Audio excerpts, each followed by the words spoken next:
देश में कोविड काल की वजह से भारत की जो जीडीपी है वो लगातार डाउन होती जा रही है। आर्थिक व्यवस्था वो लगातार खराब होती जा रही है और इसी को लेकर कोरोना काल में देश की आर्थिक स्थिति भले ही डावाडोल हो, लेकिन अरबपतियों की संपत्ति पर इसका कोई असर नहीं पड़ रहा है।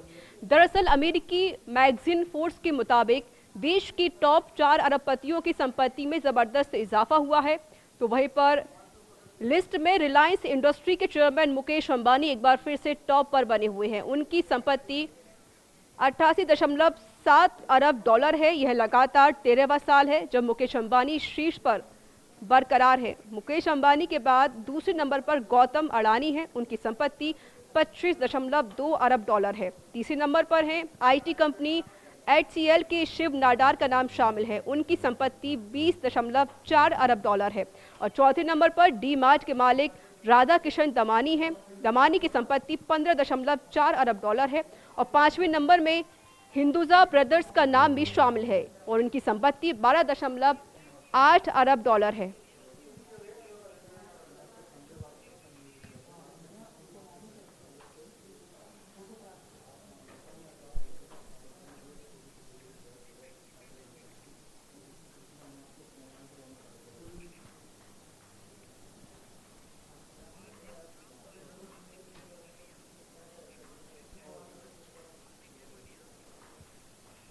और हमारे साथ जुड़ चुके हैं इस पर बातचीत करने के लिए फोन लाइन पर economic expert Aditya money. Sir, स्वागत है आपका न्यूज इंडिया में। धन्यवाद ऋचा जी सर, जिस तरीके से कोविड-19 में देखा जाता था कि आर्थिक स्थिति हमारी खराब होती जा रही है, भारत की जीडीपी लगातार डाउन होती जा रही है, लेकिन वहां पर जितने भी यहाँ पर अमीर लोग हैं उनकी स्थिति और ज्यादा अच्छी होती जा रही है। क्या कहेंगे आप?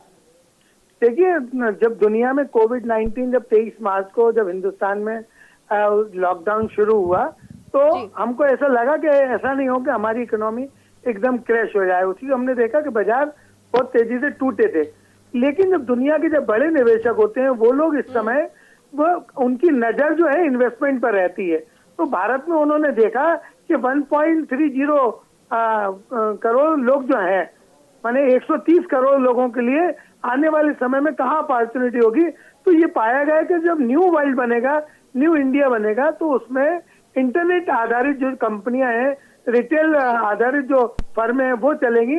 तो उन्होंने रिलायंस में लगभग हमें 22 अप्रैल से लगा के अभी तक काफी तेजी से निवेश किया। यही कारण था कि रिलायंस इंडस्ट्रीज के मालिक की जो नेटवर्थ है वो बहुत तेजी से बढ़ी। उसी दौरान चाहे अपन फेसबुक ले लें, सिल्वर लेक ले लें, विस्टा इक्विटी ले लें, जर्नल अटलांटिका ले लें, KKR, मोबाडाला जैसी कंपनियां जो है, और साथ साथ अमेजॉन जैसी कंपनी, इन्होंने बड़ी मात्रा में रिलायंस को पैसा दिया जिससे इनकी नेटवर्थ बढ़ी। अच्छा, भाव के ऊपर भी देखें तो 875 रुपए से भाव लगा के सीधा 2369 रुपए तक भाव गया।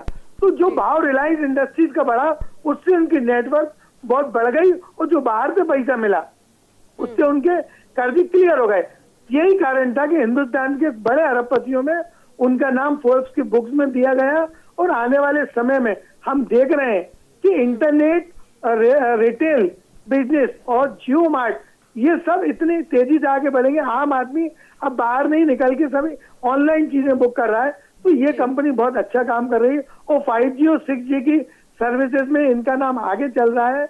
मेरा ऐसा मानना है कि आने वाले समय में रिलायंस इंडस्ट्री तो बढ़ेगी, लेकिन हिंदुस्तान की काफी ज्यादा कंपनियों में बड़ी अपॉर्चुनिटी है और उनके प्रमोटर भी अरबपतियों की लिस्ट में आ सकते हैं। सही है, आपने बिल्कुल सही कहा, लेकिन आप एक इकोनॉमिक एक्सपर्ट तो बखूबी जानते हैं किस तरीके से देखा जाता है कि गरीब और गरीब होते जा रहा है, अमीर और अमीर होते जा रहा है। इसकी वजह क्या है? ये देखिए, उसका सबसे बड़ा कारण जो है कि पैसा पैसे को खींचता है।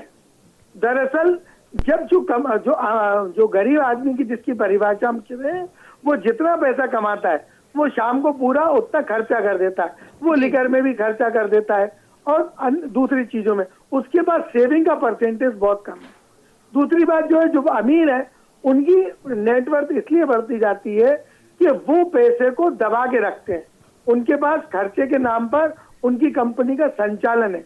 दूसरा, जो गरीब आदमी है, जो मैंने जैसे कहना चाहिए प्रोडक्टिविटी प्रोडक्ट है जो इन कंपनियों को, जिनका आम आदमी डेली यूज करता है, तो उन कंपनियों की ग्रोथ बढ़ रही है।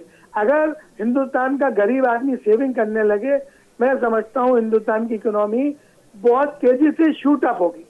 लेकिन अभी हाल में सरकार, केंद्र सरकार की जो योजनाएं चल रही, उन्होंने जो जनधन के खाते खुलवाए हैं, जो सब्सिडी सीधे दे रही, उसमें बैंकों की नेटवर्क बहुत बड़ी है। और आम जो गरीब आदमी है, जो ले में बिल्कुल जो मजदूर लेवल का आदमी है, उनके सेविंग खातों में भी काफी पैसा अभी जमा है।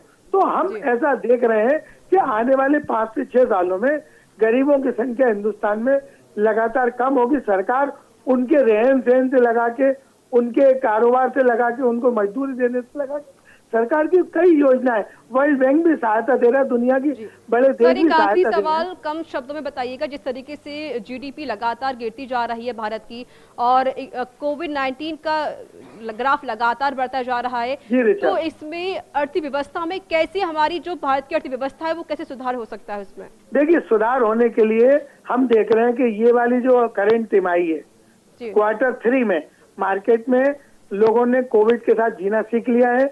मार्केट में लोग निवेश कर रहे हैं, खर्चा कर रहे हैं, अपनी जो जीवन जीने के लिए जो आवश्यक वस्तुएं, विलासिता की वस्तुएं छोड़कर उनमें पैसा निवेश आ रहा है। धीरे धीरे डिमांड बढ़ रही है। इस कारण मुझे लगता है कि आने वाले अगले 2 क्वार्टर छोड़ के फाइनल क्वार्टर में, मैंने जो अप्रैल 2021 वाला जो आएगा, उसमें हम 5% की जीडीपी वापस हासिल कर लेंगे। अब दुनिया की तकलीफ है, लेकिन हम ये देख रहे हैं कि लोग अब धीरे धीरे अपना पैसा निवेश कर रहे हैं। अभी 6 महीने से पहले लोगों ने अपना पैसा अपने पास रखा था, कैश लिक्विडिटी मार्केट में ज्यादा हो गई थी, डिमांड नहीं। अब देखिए, ऑटो सेक्टर में, एफएमसीजी सेक्टर में, टेक्नोलॉजी सेक्टर में, कैपिटल गुड्स, कंज्यूमर ड्यूरेबल में, इनमें बहुत तेजी से डिमांड बढ़ी है। आप देखेंगे ग्रामीण इकोनॉमी भी धीरे धीरे रिवाइव हो रही है। मेरी मेरी जो स्थितियां हैं वो धीरे धीरे ही ठीक होंगी। बहुत बहुत शुक्रिया सर हमसे बातचीत करने के लिए। धन्यवाद।